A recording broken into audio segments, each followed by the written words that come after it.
पंडित धर्मवीर एक प्रतिष्ठित ब्राह्मण थे। उन्होंने अपने पूरे जीवन में धार्मिक नियमों और परंपराओं का पालन किया था। उनका एक बेटा मोहन, जो अभी युवा था, अपने पिता के आदर्शों से प्रेरित था, लेकिन उसकी सोच में भी बदलाव आ रहा था। वह गांव में एक दिन घूम रहा था और उसकी मुलाकात एक सुंदर लड़की समीरा से हुई, जो एक अन्य जाति से थी। समीरा एक शिक्षिका थी जो समाज की बुराइयों के खिलाफ लड़ाई लड़ने में यकीन करती थी। एक दिन मोहन ने अपने पिता को यह खबर दी कि वह समीरा से शादी करना चाहता है। पंडित धर्मवीर को यह सुनकर बड़ा धक्का लगा। क्या तुम सच में यह सोचते हो मोहन? हमारे समाज में जाति से बाहर विवाह करना हमारी परंपरा के खिलाफ है। तुम इसे कैसे स्वीकार कर सकते हो?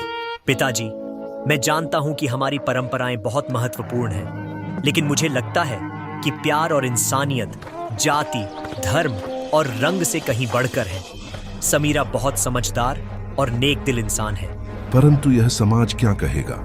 क्या तुमने सोचा है कि तुम्हारे इस कदम से हमारी प्रतिष्ठा पर क्या असर पड़ेगा? पिताजी, मुझे समाज की चिंता नहीं है। मुझे इस बात की चिंता है कि जो सही है वही किया जाए।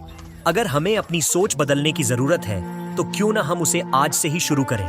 पंडित धर्मवीर चुप हो गए और वह अपनी पुरानी सोच से बाहर निकलने के लिए संघर्ष कर रहे थे।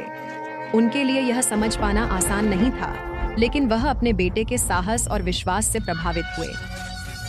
कुछ दिन बाद धर्मवीर ने मोहन और समीरा से मुलाकात की और उन्हें अपनी स्वीकृति दी।